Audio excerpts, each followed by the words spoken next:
ಇದೆಯ ಮುರಳಿ. ಈ ಸಿನಿಮಾದ ಸಾಂಗ್ಸ್ಗಳನ್ನ ಹಾಗೆ ಇನ್ಸ್ಟಾ ರೀಲ್ಸ್ಗಳನ್ನ ನೋಡಿದಾಗ ಇದೊಂದು heart touching love story cinema ಅಂತ ಅನ್ಕೊಂಡು ಸಿನಿಮಾ ನೋಡಿದೆ. ಬಟ್ ಸಿನಿಮಾದಲ್ಲಿ ಲವ್ ಸ್ಟೋರಿ ಏನೋ ಇದೆ, ಆದ್ರೆ ಆ ಲವ್ ಸ್ಟೋರಿ ಹಾರ್ಟ್ ಟಚಿಂಗ್ ಹಾಗೆ ಎಮೋಷನಲ್ ಆಗಿ ಮಾಡುವಂತ ಲವ್ ಸ್ಟೋರಿ ಅಲ್ಲ, ಒಂದು ಡೀಸೆಂಟ್ ಆಗಿರುವಂತ ಲವ್ ಸ್ಟೋರಿ ಅಷ್ಟೇ. ಇದೀಗ ಈ ಸಿನಿಮಾ ನೆಟ್ಫ್ಲಿಕ್ಸ್ ಅಲ್ಲಿ ಕನ್ನಡ ಭಾಷೆಯಲ್ಲೇ ನೋಡಕ್ ಸಿಗುತ್ತೆ. ಇನ್ನ ಇದರ ಸ್ಟೋರಿ ವಿಷಯಕ್ಕೆ ಬರೋದಾದ್ರೆ, ಸಿನಿಮಾದ ಹೀರೋ ಆದಂತ ಇದೆಯಗೆ ಇನ್ನು 2 days ನಲ್ಲಿ ಮದುವೆ ಇರುತ್ತೆ. ಆದ್ರೆ ಅವನ ಟೀನೇಜ್ ಆಗಿ ಕಾಲೇಜ್ ಟೈಮ್ ನಲ್ಲಿ ಇಬ್ರು ಹುಡುಗಿಯರನ್ನ ಲವ್ ಮಾಡಿರ್ತಾನೆ. ಆದ್ರೆ ಆ ಲವ್ ಅನ್ನ ಆ ಹುಡುಗಿಯರಿಗೆ ಹೇಳಿರೋದಿಲ್ಲ. ಸೊ ಆದ್ರೆ ಇವಾಗ ಕರೆಕ್ಟ್ ಆಗಿ ಅವನ ಮದುವೆ ಟೈಮ್ ನಲ್ಲಿ ಆ ಇಬ್ರು ಹುಡುಗಿಯರು ಇವನಿಗೆ ಸಿಕ್ಕಿ ಅವರು ಕೂಡ ಇವನನ್ನ ಲವ್ ಮಾಡ್ತಿದ್ರು ಅಂತ ಹೇಳ್ಬಿಡ್ತಾರೆ. ಸೊ ಇದನ್ನೆಲ್ಲ ಕೇಳಿದ ನಮ್ಮ ಹೀರೋ ಮುಂದೆ ಏನ್ ಮಾಡ್ತಾನೆ, ಕೊನೆಗೆ ಅವನು ಆ ಮದುವೆಯನ್ನ ನಿಲ್ಸಿ ಅವರಲ್ಲಿ ಯಾರನ್ನ ಮದುವೆ ಆಗ್ತಾನೆ ಅನ್ನೋದನ್ನ ನೀವು ಸಿನಿಮಾ ನೋಡಿ ತಿಳ್ಕೊಬೇಕು.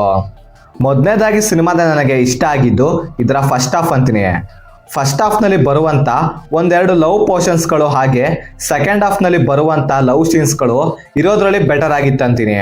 ಹಾಗೆ ಸಿನಿಮಾದಲ್ಲಿ ಇರುವಂತ ಒಂದು ಸಾಂಗ್ಸ್ ಚೆನ್ನಾಗಿತ್ತು ಬಿಟ್ರೆ ಹೋಲ್ ಆಫ್ ದ ಸಿನಿಮಾದಲ್ಲಿ ಇಂಪ್ರೆಸ್ ಮಾಡೋ ರೀತಿ ಏನು ಕಾಣಿಸ್ಲಿಲ್ಲ ಅನ್ನೋದಕ್ಕಿಂತ ಅವರು ಇಂಪ್ರೆಸ್ಸಿಂಗ್ ಆಗಿ ಏನು ಕೂಡ ಬರ್ಕೊಂಡಿಲ್ಲ.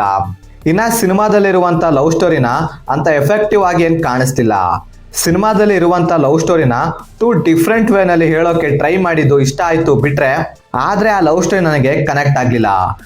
ಬಿಕಾಸ್ ಆ ಲವ್ ಸ್ಟೋರೀಸ್ಗಳು ಅಷ್ಟೇನು ಇಂಪ್ರೆಸ್ಸಿಂಗ್ ಆಗಿ ಬರ್ಕೊಂಡಿರ್ಲಿಲ್ಲ. ಇನ್ನ ಸಿನಿಮಾದ ಸ್ಟೋರಿ ನಾರ್ಮಲ್ ಸ್ಟೋರಿನೇ, ಆದ್ರಿಂದ ಸಿನಿಮಾ ನನಗೆ ಅಷ್ಟು ಎಫೆಕ್ಟಿವ್ ಆಗಿ ಕಾಣಿಸ್ತಿಲ್ಲ. ಅಂದ್ರೆ ಸಿನಿಮಾದಲ್ಲಿ ಹಾರ್ಟ್ ಟಚ್ ಮಾಡುವಂತ ಲವ್ ಸೀನ್ಸ್ಗಳಾಗಿರ್ಬೋದು, ಲವ್ ಪೋರ್ಷನ್ಸ್ಗಳಾಗಿರ್ಬೋದು ಯಾವುದನ್ನು ಕೂಡ ಬರ್ಕೊಂಡಿಲ್ಲ. ಇನ್ನ ಸಿನಿಮಾದಲ್ಲಿರುವಂತ ಕ್ಯಾಸ್ಟಿಂಗ್ ಗಿಂತ ಸಿನಿಮಾದ ಸ್ಟೋರಿನ ಇನ್ನು ಬೆಟರ್ ಆಗಿ ಮಾಡಿದ್ರೆ ಸಿನಿಮಾ ಇನ್ನು ಬೆಟರ್ ಆಗಿ ಬರ್ತಿತ್ತು ಅಂತ ಪರ್ಸನಲ್ ಆಗಿ ನನಗನ್ಸ್ತು. ಇನ್ನ ಸಿನಿಮಾದ ಸ್ಟೋರಿಯಲ್ಲಿ ನಮ್ಮ ರಂಗಣ್ಣಂಗೆ ಅಷ್ಟು ಇಂಪಾರ್ಟೆನ್ಸ್ ನ ಕೊಟ್ಟಿಲ್ಲ ಅಂತೀನಿ. ಇನ್ನ ಓವರಲ್ ಆಗಿ ಇದೊಂದು ಆವರೇಜ್ ಅಲ್ಲಿ ಬಿಲೋ ಆವರೇಜ್ ಸಿನಿಮಾ ಅಂತೀನಿ. ಇನ್ನ ಈ ಸಿನಿಮಾಗೆ ನಾನು 5ಗೆ 2 ಸ್ಟಾರ್ ಕೊಡ್ತೀನಿ.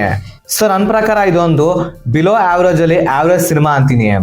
ನೀವೇನಾದ್ರೂ ಲವ್ ಸ್ಟೋರಿ ಸಿನಿಮಾಗಳನ್ನ ಇಷ್ಟಪಡೋರಾಗಿದ್ರೆ, ಅದ್ರಲ್ಲೂ ನಿಮಗೇನಾದ್ರೂ ಡೀಸೆಂಟ್ ಲವ್ ಸ್ಟೋರಿಗಳು ಇಷ್ಟ ಆಗ್ತವೆ ಅನ್ನೋರು ಈ ಸಿನಿಮಾನ ಟ್ರೈ ಮಾಡಿ ನೋಡಿ. ಇನ್ನು ರಿಮೈನಿಂಗ್ ಆಡಿಯನ್ಸ್ಗಳಿಗೆ ಈ ಸಿನಿಮಾನ ಸ್ಕಿಪ್ ಮಾಡಿಬಿಡಿ, ಇದಕ್ಕೂ ಒಳ್ಳೆ ಸಿನಿಮಾಗಳು ಮಾರ್ಕೆಟಲ್ಲಿ ಸಿಗ್ತವೆ.